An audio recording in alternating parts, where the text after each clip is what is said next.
Ajith core அவர்களின் கண்கள். எனக்கு இப்படித்தான் தோன்றுகிறது. கிராமம் முழுவதும் கிராமத்து ஜனங்கள் சகலமான பேர்களும் நாடி நரம்பு தமனிகளில் சுற்றி வரும் இரத்தம் போல்தான் நியதிக்கு படிந்து இயங்கி வருகிறார்கள். உண்மையில் எனக்கு எதுவும் சரியாக படவில்லை. எதுவுமே எவருமே சரியாக இல்லை. சல்லை பிடித்த சஞ்சல சோக நிலைதான் தெரிகிறது. இதெல்லாம் ஏன், எதற்காக? பதில் தெரியவில்லை. சமீபத்தில் பந்தாவின் அப்பா காலமானார். கிராமம் பூராவும் பந்தாவிடம் வந்து துக்கம் விசாரித்தது, பரிவு காட்டியது. தினமும் வந்து ஆறுதல் கூறுவார்கள். அவனை அணைத்து கொண்டு கண்ணீர் வடிப்பார்கள். அவன் தலையை வருடி முதுகை தடவி விடுவார்கள். பந்த பாசம் புலப்படும். எனக்கு பந்தாவை பார்த்தால் ஏதும் பேச தோன்றவில்லை. பாவம், அவன் இறக்கப்பட தகுந்த நிராதரவரான நிலையில் இருக்கிறான். தகப்பனை இழந்த மகன்களுக்கு எல்லாமே இந்த நிலைதானே. என் அம்மாவே சோக தாபத்துடன் சொன்னாள். ஒரு நாள், பாவம் அனாதை பிள்ளைகள், பந்தா சின்ன பையன், காந்தோ சின்ன பெண், இவங்க கதி என்ன ஆகுமோ? பாவம் அம்மாக்காரி ஒண்டியாய் இதுகளை எப்படித்தான் காப்பாற்றப் போகிறாளோ? எனக்கு என்ன சொல்வதென்றே தெரியவில்லை. நான் பந்தா வீட்டுக்கு போவேன். ஒரு மூலையில் அவன் பக்கத்தில் பேசாமல் உட்கார்ந்திருப்பேன். ஊர்வாசிகளை தவிர வெளியூரில் இருந்தும் சுற்றம் உற்றம் என்று எவராவது வந்து கொண்டிருப்பார்கள். பந்தா காந்தோ இருவரையும் தடவி கொடுத்து முத்தமிட்டு அன்பு செலுத்துவார்கள். நெடு வீர்ப்புடன் ஆறுதலாய் 4 வார்த்தைகள் பேசிவிட்டு போவார்கள். என் சகபாடி பந்தா, இருவரும் 3ஆம் வகுப்பில் சேர்ந்து படிக்கிறோம். என் பிரியமான சிநேகிதன். அவனுக்காக தான் நான் அவன் வீட்டுக்கு போவது வழக்கம். இப்பொழுது நானே நினைத்து பார்க்க வேண்டிய இருக்கிறது. என் வீட்டில் ஏன் இப்படி திடீரென்று ஒரு சோக நிலை? வீட்டு பெரியவர்கள் மௌனமாக பதுமைகள் போல் இருப்பதை பார்க்கும்போது இவர்களே செத்துப்போய்விட்டார் போல தோன்றுகிறது. என் அப்பா செத்துப்போய்விட்டாராம். அதற்காக இப்படி. நான் அப்பாவை பார்த்த ஞாபகம் மங்கலாக நிழலாடுகிறது. அவர் சடலம் கூட இங்கே இல்லை. இவர்கள் துக்கப்பட்டு முடங்கி உட்கார்ந்திருப்பதை பார்த்தால் இதோ இப்போதே உறக்கம் அழுத்தி விடுவார் போல் இருக்கிறது. தாத்தா குருகிரந்த் சாகா பாராயணம் செய்து கொண்டிருக்கிறார். இது அவருடைய தினசரி ஆச்சாரம். ஆனால் இன்று அவருடைய வெண்தாடி நடுங்குவது ஏன்? பாட்டி சால்வைக்குள் முகத்தை புதைத்து கொண்டு குலுங்கி குலுங்கி சத்தம் எழுப்பாமல் ஏன் அழுகிறாள்? அவருடைய உடலும் உடையும் அசைகின்றனவே, ஏன்? பலர் உட்கார்ந்திருக்கிறார்கள். யாரும் எவரிடமும் பேசவில்லை, பார்க்க கூட இல்லை. கிராமம் பூராவில் இருந்தும் அதிகபட்சம் 15 பேர்கள் தான் எங்கள் வீட்டில் வந்திருப்பார்கள். காலையிலிருந்தே இது எழவெடுத்த வீடாயிருக்கிறது. வந்தவர்கள் ரகசியமாய் பேசிக்கொள்கிறார்கள். எல்லோருடைய குரல்களிலும் முகங்களிலும் நடையிலையும் செயலிலும் வினோதமான அதிர்ச்சி தெரிகிறது. அச்ச உணர்வு தெரிகிறது. ஏன் இதெல்லாம்? என் அப்பாதானே செத்திருக்கிறார். அவர் சாகவில்லையோ? யாராவது சொல்லுங்களேன். என் குரல் எனக்கே கேட்கவில்லையே. நேற்று முன்னிரவில் தும்மன் எங்கள் வீட்டுக்கு வந்தான். பட்டணத்திலிருந்து வந்தவன். இங்கு கிராமத்தில் அவன் வீடு வெளிப்புறத்து சந்து முகத்திலே உள்ளது. பகல் முச்சிடும் கோழிகள் அங்கே திரிந்து கொண்டிருக்கும். தும்மன் தினமும் பட்டணம் போய் வருகிறான். அங்கேதான் வேலை, ஏதோ ஒரு ஆபீஸு. நேற்று மாலையில் அவன் வீடு திரும்பும்போது முதல் வேலையாய் எங்கள் வீட்டிற்கு வந்தான். தாத்தாவிடம் தயங்கி தயங்கி மெல்ல பேசினான். நிச்சயமாய் தெரியலனாலும் கெட்ட செய்தி நல்லா இல்லை. மாலையில் பஸ் ஸ்டாண்டு பக்கம் வந்து கொண்டிருந்தேன். என் சிநேகிதனை பார்த்தேன். நம்ம கிராமத்தை சொல்லி இங்கே இருக்கிற பல்பீந்தர் என்கிற ஆளை தெரியுமான்னு கேட்டான். பல்பீந்தரா? என் மகன் பல்லேவுக்கு என்ன ஆச்சு? தாத்தா பதறி போய் கேட்டார். பய பிராந்தி மேலோங்கினால் இந்த கிழவின் குரலே மாறிவிடும். நீங்கள் இப்படி பதற வேண்டாம். வதந்தியாகவும் இருக்கலாம். நான் இதை உங்ககிட்ட இப்போ அவசரப்பட்டு சொல்லியிருக்க கூடாது. மன்னிக்கணும் பெரியவரே. தும்மன் குற்ற உணர்வுடன் மன்னிப்பு கேட்டுவிட்டு போனான். இரவு முழுவதும் தாத்தா தூங்கவே இல்லை. அடிக்கடி வெளியே எழுந்து போய் பார்த்துவிட்டு திரும்புவார். நிலை கொள்ளாமல் தவித்தார். அடிக்கடி பானையில் இருந்த தண்ணீரை எடுத்து குடித்தார். குருகிராந்த சாக புனித நூலில் இருந்து சுகமணி பகுதியை பாராயணம் செய்து கொண்டிருந்தார். இரவு முழுவதும் லாந்தர் விளக்கு எரிந்து கொண்டிருந்தது. தாத்தாவின் பழக்கம் இரவில் லாந்தர் விளக்கை எரிய விடுவதில்லை. அவர் ஏதும் பிடிப்பதில்லை. பிறர் தூக்கம் கெடும், வீண் கவலை கவியும். இன்று தொடர்ந்து இரவு முழுவதும் அவர் இருப்பு கொள்ளாமல் அலைப்பாய்கிறார். விளக்கு புகை நாற்றத்துடன் சுற்றுப்புறத்தையும் பாதிக்கிறது. வெளிச்சம் கண்களை குத்துகிறது. எங்கள் வீட்டில் இன்று இரவு எவருமே தூங்கவில்லை. எனக்கு அடிக்கடி கண்ணுயர்வு ஏற்படும். தூக்கம் ஆட்கொண்டுவிடும். உடனேயே விழிப்பும் வந்துவிடும். அப்போதெல்லாம் தாத்தா சுகமணி படித்து கொண்டிருப்பார். அவருடைய வெண்ணிற தாடி துடித்து கொண்டே இருக்கும். விளக்கை சுற்றிலும் ஈசல்கள் குளவி கொண்டு இருந்தன. பாட்டி தாத்தாவிடம் கேட்டுக்கொண்டிருந்தாள். என்ன விஷயம்? என்னிடத்தில் சொல்லக்கூடாதா? நானும் தெரிஞ்சுக்கிறேனே, சொல்லுங்களேன். தாத்தா ஏதும் சொல்லவில்லை. பாட்டிக்கு காய்ச்சல், படுத்த படுக்கை. சுகவீனமாக கிடப்பவளுக்கு புது தொந்தரவு ஏன்? தாத்தா என் அம்மாவை அழைத்து மெலிந்த குரலில் சொன்னார். பிவி ராணி, அம்மாவிடத்திலே எதுவும் சொல்ல வேண்டாம். அவளே சாக கிடக்கிறாள். நாம் மேலும் சாகடிக்க வேண்டாம். விடியற் காலையிலேயே எழுந்து முகம் கழுவி உடை மாற்றிக்கொண்டு ஊர் பெரியவர் சர்தாஜியின் பங்களாவிற்கு புறப்பட்டு விட்டார் தாத்தா. நானும் கூட போனேன். என்னை அவர் இன்று வழக்கம் போல் கடிந்து கொள்ளவில்லை.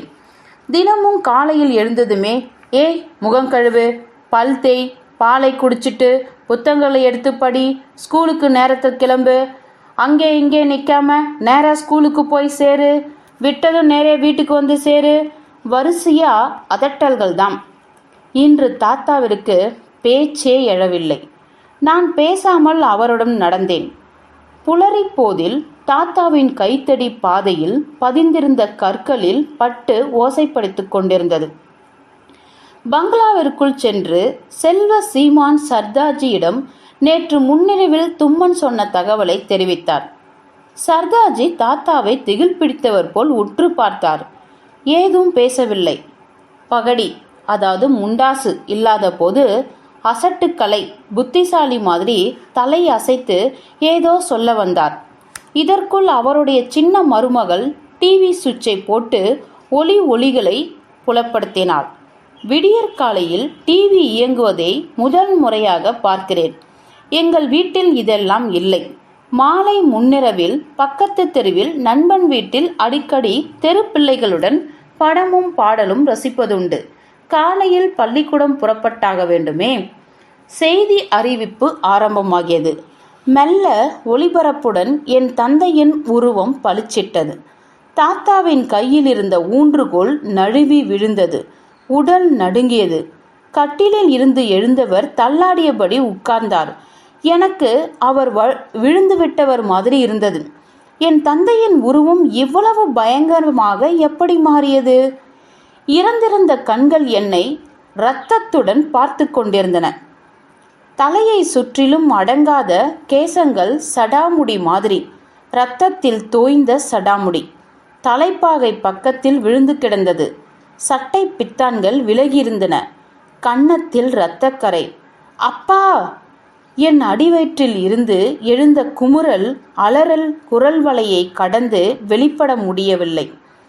சர்தாஜி எழுந்து வந்து என் தாத்தாவின் தோலை அனுதாபத்தோடு பற்றினார். தாத்தா எழுந்து நின்றார். வாசல் வரையில் தயங்கியவாறு அழைத்து வந்து விடை கொடுத்தார். இந்த சோகம் உங்களுக்கு ஏற்பட்டிருக்க கூடாது. ரொம்ப அநியாயம்.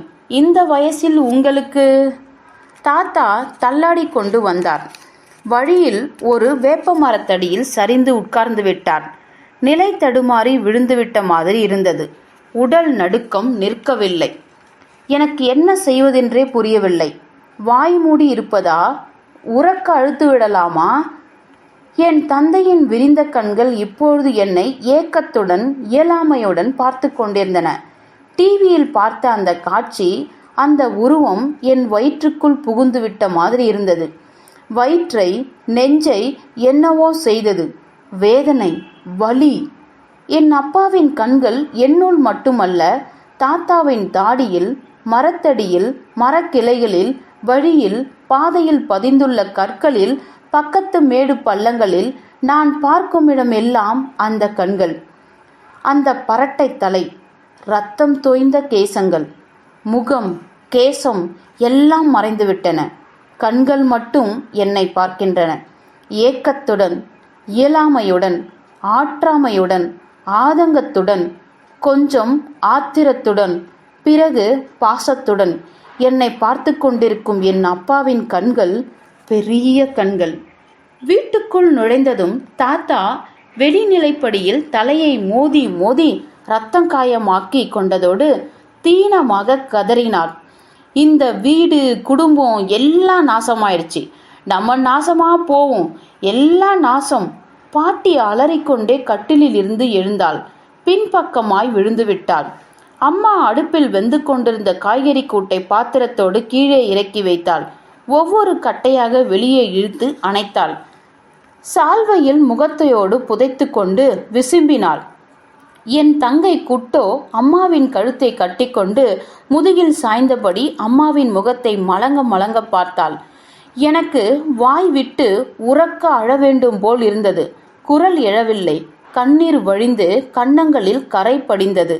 ஒருவர் இருவராக ஆணும் பெண்ணும் அக்கம்பக்கத்திலிருந்து வந்தார்கள். பயமும் பரிதாபமும் அவர்கள் நடையில், பார்வையில் புலப்பட்டன. எவரும் பேசவில்லை. அவர்களும் காலை ஒளிபரப்பில் என் தந்தையின் கண்களை கண்டிருப்பார்கள். பார்த்து பதறிப்போயிருப்பார்கள். எவரும் என் தலைமை கோதி ஆறுதலாய் தடவி கொடுக்கவில்லை. நடுங்கி ஒடுங்கி வந்த சில கணங்கள் உட்கார்ந்துவிட்டு எழுந்து போனார்கள். இப்படி ஒரு துக்க விசாரிப்பா? எனக்கு தெரிந்து பல பேர்கள் உள்ளூர்காரர்கள் வரவில்லை. பந்தாவின் தந்தை இருந்தபோது எல்லோரும் வந்திருந்தார்கள். கிராமம் பூராவும் வந்து கூடியது, உதவியது. இங்கு மட்டும் ஏன் எல்லோரும் வரவில்லை? ஏன் ஒதுங்க வேண்டும்? மதியம் நெருங்கி கொண்டிருந்தது. 4-5 உள்ளூர்காரர்கள் வந்தார்கள். தாத்தாவிடம் வந்து, உடலை எடுத்து வர நாம் தான் போயாக வேண்டும் பாபுஜி. மனசை திடப்படுத்தி கொள்ளுங்கள், சர்க்காரும் ஏற்பாடு செய்யும். தாத்தா துக்கம் தாழ முடியாமல் அழுதுவிட்டார். உடல் குலுங்கியது. தாத்தா இப்படி கதறி அழுது நான் பார்த்ததே இல்லை. குழந்தை வீறிட்டு அழுவது போல் இருந்தது. வந்தவர்கள் தாத்தாவை கைத்தாங்கலாக அழைத்து போனார்கள். என் தோழன் பந்தா மதிய உணவுக்கு போகாமல் பள்ளிக்கூடத்திலிருந்து நேரே என் வீட்டுக்கு வந்தான்.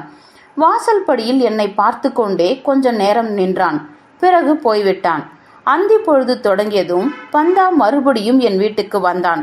என் அருகில் வந்து, என் அம்மா உன்னையும் தங்கச்சியும் அழைத்து வர சொன்னாங்க, எழுந்து வா, குட்டோவை கூப்பிட்டு என்று சொல்லி என்னை இழுத்தான். நானும் தங்கையும் அவனுடன் சென்றோம். பந்தாவின் அம்மா என்னை வாரி அணைத்து என் தலையை முத்தமிட்டாள். தங்கையை ஊஞ்சலில் உட்கார வைத்தாள். தட்டுகளில் ரொட்டி, கூட்டு, வெல்லம் எல்லாம் வைத்து எங்களிடம் கொடுத்து சாப்பிடச் சொன்னாள். என்னால் அழுகையை அடக்க முடியவில்லை. பந்தா வீட்டில் டிவி இருந்தது.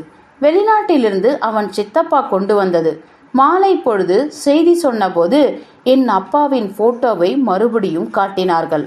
அதே விரிந்த கண்கள், கலைந்து படர்ந்த தலைமுடி, குருதி படிந்த கன்னம், பரிதாபமான முகம். அப்பா தரையில் கிடந்தார். பக்கத்தில் துப்பாக்கி ஏந்திய சிப்பாய்கள் நின்று கொண்டிருந்தார்கள். வேட்டை வீரர்கள் கொடிய விலங்கை வேட்டையாடி வெற்றி களிப்பில் நிற்கிற மாதிரி, போட்டோவிற்கு போஸ் கொடுக்கிற மாதிரி. இது என்ன அலங்கோலம்? காலையில் அப்பாவின் கண்களை மட்டும்தான் பார்த்தேன். தலைமுடி கலைந்து பரவியிருந்தது. பக்கத்தில் போலீஸ் சிப்பாய்கள் தென்படவில்லை. இப்பொழுது தெரிகிறார்கள். இரவு வெகுநேரம் கழித்து தாத்தா மற்றவர்களுடன் திரும்பி வந்தார். ஜீவனில்லாத குரலில் உடல் கிடைக்கவில்லை என்றார். துக்கம் குரலை அழுத்தியது. ஒரு நாளில் தாத்தா எவ்வளவு தளர்ந்து ஒடுங்கி போய்விட்டார். முதல் நாள் தாத்தா வாசல் கதவில் தலையை மோதிக்கொண்டு இந்த வீடு நாசமா போயிடுச்சே என்று கதறிய பொழுது அம்மா அடுப்பில் வெந்து கொண்டிருந்ததை பாத்திரத்தோடு இறக்கி வைத்துவிட்டு விறகுகளை வெளியே இழுத்து அணைத்துவிட்டு எழுந்து பக்கத்து அறைக்குள் போனவள்தான். பிறகு முடங்கி கிடந்தவள் எழுந்திருக்கவே இல்லை. அன்று முழுவதும் அழுது கொண்டிருந்தாள். பிறகு சிலை மாதிரி ஆனவள்தான். பேச்சு நடமாட்டம் இல்லை. பார்க்க வந்த ஒரு சிலர் இதைத்தான் மாறி மாறி சொன்னார்கள். துக்கம் பூராவையும் இந்த பாவி பெண்ணு நெஞ்சிலேயே அடக்கி கொண்டிருக்கிறாள். இது ஆகாது, இவளை அழவிடுங்கள், வாய் விட்டு அழணும். எங்கள் எல்லார் நெஞ்சிலும் துக்கம் மலையாய் அழுத்தி கொண்டுதான் இருந்தது. நாங்கள் அழுது அழுது ஆற்றிக்கொண்டு வருகிறோம்.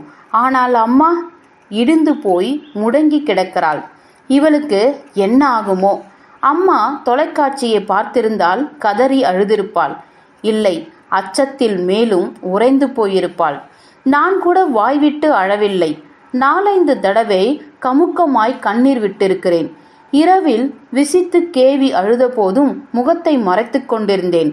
படுக்கையில் குப்புற படுத்தபடியே வாய்விட்டு அலறியது ஒரு தடவைதான். என் நண்பன் பந்தாவின் வீட்டில் அவன் தாய் என்னை கட்டி அணைத்து கண்ணீர் விட்ட போதுதான். எனக்கு இந்த உலகமே பம்பரம் மாதிரி சுற்றுகிறது. இரவில் வெளிவரந்தாவில் கட்டிலில் படுத்திருக்கும் போது வானத்து தாரகையில் என்னை பார்க்கின்றன. அவர்களில் என் தந்தையின் கண்களை காண்கிறேன். அப்பா இறந்து போய் 25 நாட்கள் ஆகின்றன. இன்று காலையில் பள்ளிக்கூடம் போனேன். சக மாணவர்கள் என்னை அந்நியன் போல் வினோதமாய் பார்த்தார்கள். ஒவ்வொருத்தனும் ஒவ்வொரு திரிசாக பார்க்கிறான். எல்லோருடைய பார்வையிலையும் பொதுவாய் பயம் தெரிந்தது. நான் கொலைகாரனோ, கொள்ளைக்காரனோ, விசித்திர பிராணியோ? ஏன் இப்படி அஞ்சி அஞ்சி நோக்குகிறார்கள்? நண்பர்களுக்கும் தோழர்களுக்குமாக இருந்தவர்களிடையே இந்த மாற்றம் ஏன்?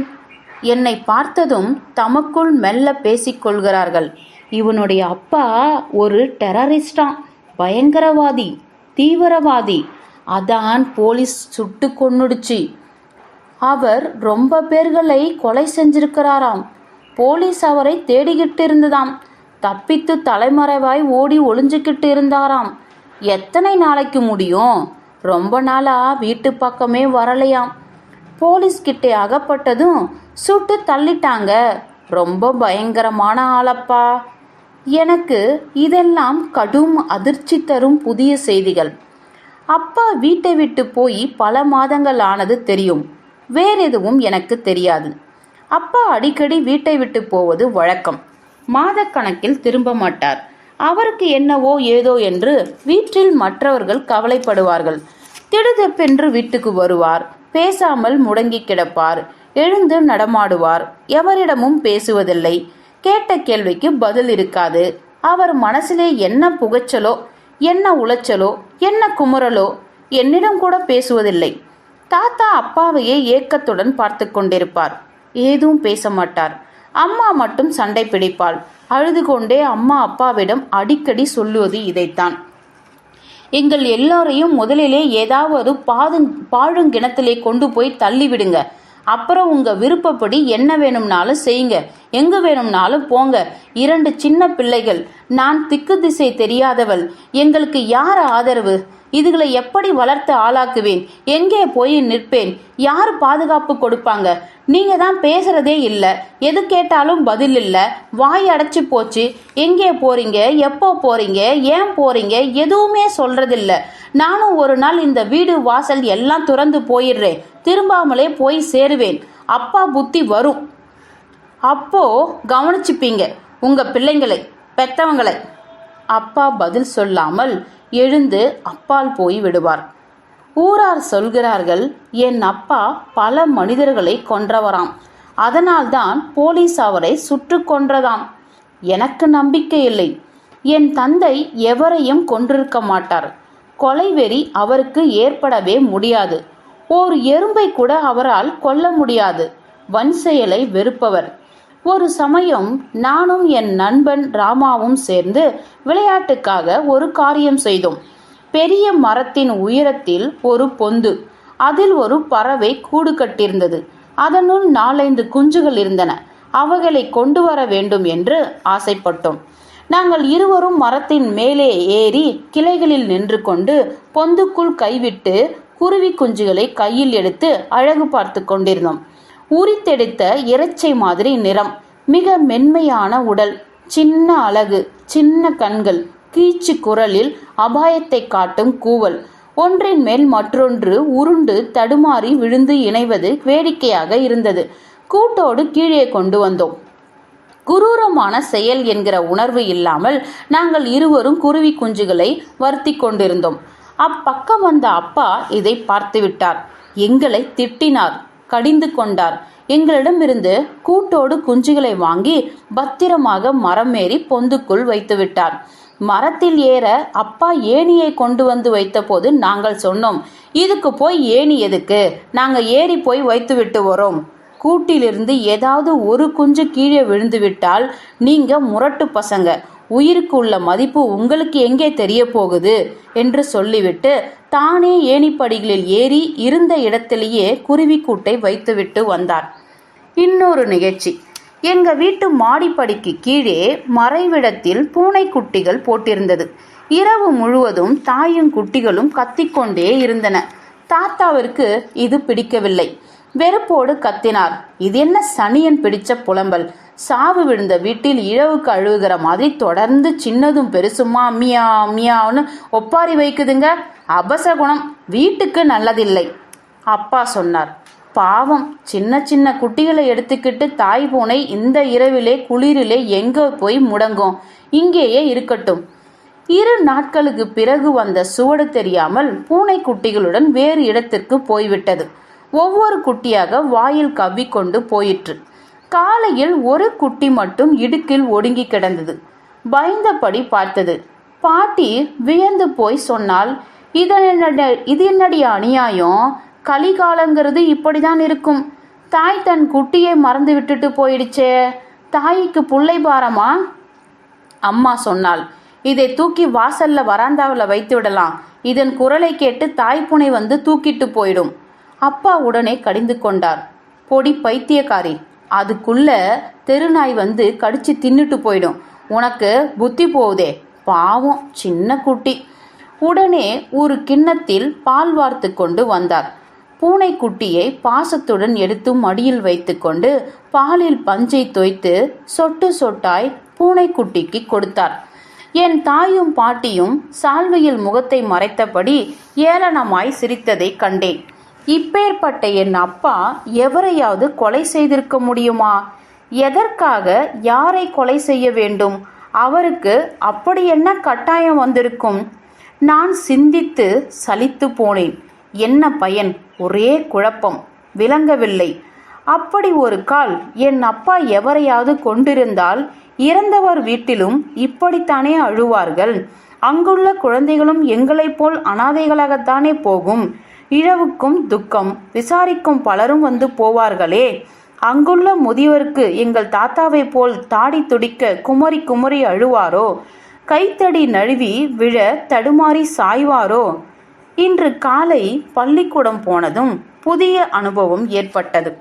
என்னை விட பிரயாயத்தில் மூத்த மாணவர்கள் 9வது 10வது வகுப்புகளில் படிப்பவர்கள் என்னை பரிவுடன் ஆறுதலாக எதிர்கொண்டார்கள். நலன் விசாரித்தார்கள். இடைவேளை ஓய்வு சமயத்தில் அவர்கள் வந்து என்னை தனியாக அழைத்துச் சென்றார்கள். பள்ளிக்கூடத்து வெளிகேட்டுக்கு அருகில் ஆலமரத்தடியில் என்னை நிற்க செய்து சூழ்ந்து நின்றார்கள். நான் 4வது வகுப்பு படிக்கும் சிறுவன். மேல் வகுப்பு பிள்ளைகள் கீழ்வகுப்பு பிள்ளைகளை தொந்தரவு செய்வது வழக்கம். நானும் பலமுறை அனுபவித்திருக்கிறேன். ஆனால் இம்முறை எனக்கு பெரிய பிள்ளைகளை கண்டதும் வழக்கம் போல் அஞ்சி ஓடத் தோன்றவில்லை. அவர்களுடைய பேச்சில் பழகுவதில் சமதையான நட்புணர்வு தெரிந்தது. எனக்கு சீக்கிரமே பெரியவனாகிவிட வேண்டும் என்கிற வேகம் வந்திருக்கிறது. ஒரு நாள் அத்தை சொன்னது என் காதுகளில் ஒலித்து கொண்டிருக்கிறது. பந்தாக்கண்ணா, இனிமே நீதான் இந்த குடும்பத்தை காப்பாற்றணும், சீக்கிரம் பெரியவனாயிடு, மேல் வகுப்பு பிள்ளைகளிடம் இனி பயப்படுவதில்லை என்று தீர்மானித்தேன். ஆலமரத்தடியில் என்னை சூழ்ந்து நின்று கொண்டு இளம் மாணவர்கள் மாறி மாறி சொன்னார்கள், பந்தா, கேசரி நிறத்திலே பகடி கட்டிக்கொள், எங்களைப் போல் நாம் பழிவாங்க வேண்டும், நீயும் உன் அப்பாவை கொன்றவர்களை பழிவாங்கணும். நிச்சயம் பழி தீர்க்கணும். உன்னை தயார் பண்ணிக்கோ. தயங்காதே, கலங்காதே. மனசை திடப்படுத்திக்க. துணிச்சலாய் இருக்கணும். செய்யணும். மீதியெல்லாம் நாங்க கற்றுக் கொடுக்குறோம். நாங்க துணை இருக்கோம். தைரியமா இரு. பழி வாங்கணும். மறக்காதே. நான் பதில் சொல்லவில்லை. மணி அடித்ததும் என் வகுப்பில் வந்து உட்கார்ந்தேன். பாடத்தில் மனம் செல்லவில்லை. மாலையில் வீடு திரும்பும்போது பழிவாங்கும் பேச்சே என் சிந்தையில் மேலோங்கியிருந்தது. பழிவாங்க வேண்டும். யாரை? எப்படி? நான் பெரியவனாக வளர்ந்ததும் அப்பாவை சுட்டு கொன்ற போலீஸ்காரர்களை கொன்று பழி தீர்க்க வேண்டும் இல்லையா? யோசிக்காமல் இருக்க முடியவில்லை. நான் கொல்லப்போகும் காவல்துறை படையாளிகளுக்கு வயதான தாய் தந்தையர் இருப்பார்களோ? மனைவி குழந்தைகள் இல்லாமல் போகுமா? அவர்கள் எல்லோரும் கதறி அழுவார்களே. தாடி துடிக்க குலுங்கி விசும்புவார்களே. எங்களுக்குள் கொல்லி போட்டு கரையேற்ற வேண்டிய நீ இப்படி போய் சேர்ந்துட்டியே பாவி, இனி எங்களுக்கு யாரு? நாங்க என்ன செய்வோம்? எங்கே போவோம் என்று முறையிடுவார்களே. செத்த சிப்பாய்களின் பிள்ளைகளும் என்னையும் தங்கையும் போல அனாதைகளாகி விடுவார்களில் இல்லையா? அந்த பிள்ளைகளின் தாய்களுக்கு முகத்தை புதைத்து கொண்டு அழத்தான் பொழுது சரியாக இருக்கும். பசியால் துடிக்கும் குழந்தைகளை அக்கம் பக்கத்துக்காரர்கள் அழைத்து போய் ஊட்டிவிட்டால் தான் உண்டு. இல்லையோ அதுகளுக்கும் அழுது சாக வேண்டியதுதான். பிறகு என்னையும் போலீசார் தேடுவார்கள், துரத்துவார்கள், வேட்டையாடுவார்கள். பரட்டை தலைமுடியும் குருதி படிந்த கன்னமும் விரிந்திருக்கும் விழிகளுமா என் முகத்தையும் ஒரு நாள் தொலைக்காட்சியில் மாறி மாறி காட்டுவார்கள். எனக்கு வேண்டியவர்கள் வேண்டாதவர்கள் அல்லு அசல் சகலமானவர்களும் என் முகத்தை என் கண்களை பார்ப்பார்கள், வெறுப்பார்கள், சபிப்பார்கள். சிலர் புகழ்வார்கள், சிலர் அழுவார்கள். எல்லா காட்சிகளுமே என் மனக்களத்தில் வட்டமிட்டு கொண்டிருந்தன. எனக்கு எதுவுமே புரியவில்லை, தெரியவில்லை. யாரிடம் போய் கேட்பது? என்னிடம் எவரும் முகம் கொடுத்து பேசுவதில்லை. அப்பாவின் கண்கள்தான் என்னை சுற்றி என் சிந்தனை முழுவதிலும் தென்படுகின்றன. வண்ணத்து பூச்சிகளைப் போல் வட்டமிட்டு கொண்டிருக்கின்றன. ஊமை பூச்சிகள். லேசான ரிங்காரம் கூட இல்லை. இவைகள் கூட என்னோடு பேச பயப்படுகின்றனவோ, வெறுக்கின்றனவோ? தொடர்ந்து விழித்திருக்கும் இரு கண்கள்தான் அச்சமூட்டும் மௌனத்துடன் என்னையே பார்த்து கொண்டிருக்கின்றன. அப்பா சாவுவதற்கு முன்பாக தம் பிள்ளைகளிடம், மனைவியிடம், தாய் தந்தையரிடம் ஒரு வார்த்தை சொல்லிவிட்டு போகக்கூடாதா? இவர்களிடம் கேட்டுக்கொண்டு போகலாகாதா? முற்றும்.